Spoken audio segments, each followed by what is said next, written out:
जाता है। दिन के उजाले में अगर आप आंखें बंद करोगे और खुद से झूठ बोलोगे कि सूरज डूब गया है, अंधेरा हो गया है, तो वो कभी सच नहीं होता है। उसी तरह से उगता हुआ सूरज, चमकता हुआ सूरज चमकता रहता है।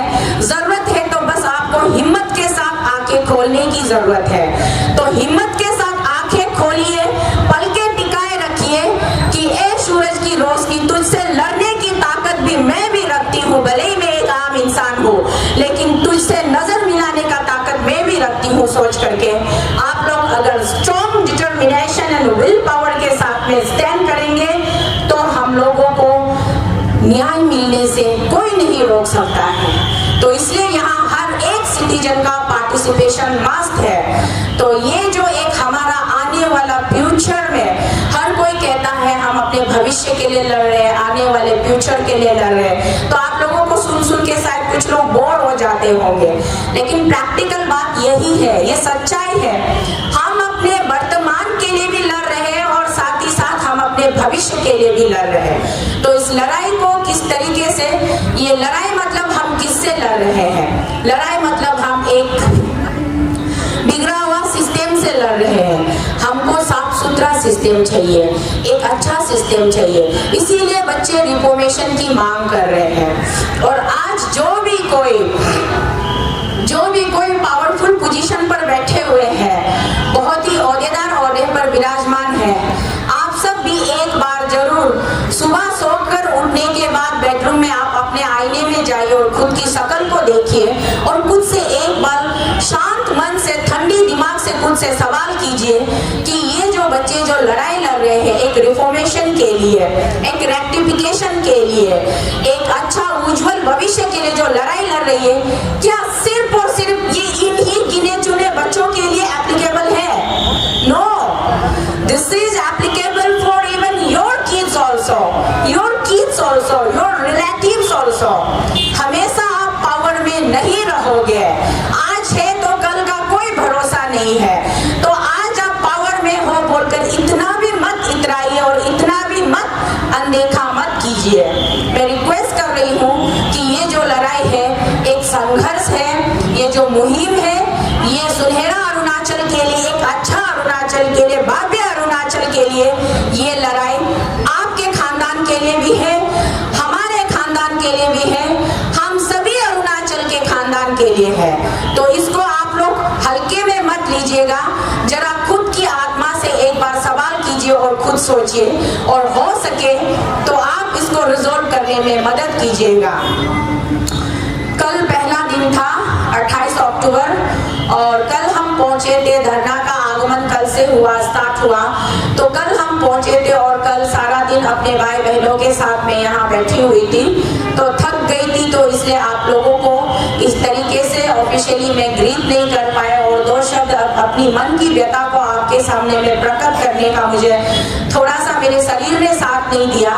तो रात को शाम को मैं घर चली गई थी, बुखार भी हो रही थी। तो आज दूसरे दिन में इसलिए मैं आ गई कि मैंने कल अपील किया था, जितने भी हमारे बीच में लोकल मीडिया चैनल्स के माध्यम से मैंने अपील किया था कि राज्य के जितने भी CBOs हैं, जितने भी कम्युनिटी बेस्ड ऑर्गेनाइजेशंस के लीडर्स हैं, जितने भी स्टूडेंट विंग्स के लीडर्स हैं, या फिर जितने भी वेल विशर्स हैं, जितने भी लाइक माइंडेड ग्रुप्स के लोग हैं, सबको मैंने अपील भेजा था, रिक्वेस्ट भेजा था कि प्लीज आइएगा यहाँ, और जो लोग इसको अपोज भी कर रहे हैं वो लोग भी यहाँ आइएगा। हम लोग मिलकर बात करते हैं, हम लोग मिलकर बात करके इस मुद्दे को पहुँच पाओगे, यही उम्मीद लिए हम इस धरने पे अभी भी कंटिन्यू कर रहे हैं, बैठ रहे हैं। तो आज कुछ बातों का उजागर करना है। यहाँ पर हम किसी को आक्रमण करने के लिए नहीं आए हैं और किसी से पर्सनली कोई ग्रूजेस निकालने के लिए नहीं आए हैं और ना ही कोई पॉलिटिकल लेक्चर देने के लिए आए हैं, क्योंकि अभी इलेक्शन का माहौल है, इलेक्शन का सीजन है। तो हर एक जगह, हर एक गांव में, हर एक नुक्कड़ में, हर एक जिला में लोग पॉलिटिकल भाषणबाजी बहुत ज्यादा कर रहे हैं कि 5 साल में, 4 साल में मैंने क्या किया, मैंने क्या किया, ये मेरा परफॉर्मेंस है। जो सिटिंग सीट में बैठे हुए लोग हैं वो अपना परफॉर्मेंस दिखाने में बिजी है और जो न्यू एस्पिरेंट्स जो उनके अगेंस्ट में आने वाले हैं वो उनके उनके परफॉर्मेंस के अंदर से लूप होल्स निकालने में बिजी है। तो हर कोई पॉलिटिक्स खेलने में बिजी है और अपना सिस्टम को सुधारने में किसी के पास टाइम नहीं है।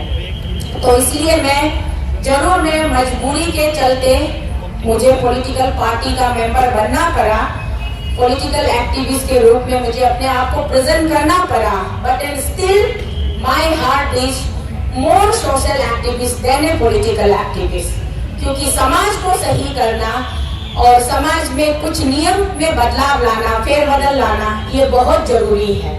तो इसलिए मुझे यहाँ पे जो कोई भी मेरे माता पिता, मेरे भाई बहन या मेरे जितने भी मेरे हेटर्स, मेरे ट्रोलर्स, आपको बहुत अच्छा मौका मैं हमेशा देती हूँ मुझे ट्रोलिंग करने का, हेट करने का, पर देन यहाँ पे आप मेरे इस PAJC के धरने में मेरे शामिल हुए को लेकर के आप इसको पॉलिटिकल एंगल में मत ले जाइए। मैं कल भी मीडिया वाइट के जरिए बोल रही थी, अगर इस इशू को हमारा गवर्नमेंट ऑफ अरुणाचल प्रदेश अगर रिजोल्व कर देता है और PAJC के जितने अग्रीव मेंबर्स हैं वो लोग खुश होकर के गवर्नमेंट के साथ में मिल भी जाता है, चले भी जाते हैं और मेरे पीछे कोई भी खड़ा नहीं रहता है, तो भी सबसे पहला इंसान मैं ही होंगी जो बहुत ज्यादा खुश होगा, क्योंकि मुझे इस इशू का समाधान चाहिए, मुझे इसका रेजोल्यूशन चाहिए और मुझे इसका परमानेंट एक ट्रांसफॉर्मेशन चाहिए, एक रिफॉर्मेशन चाहिए।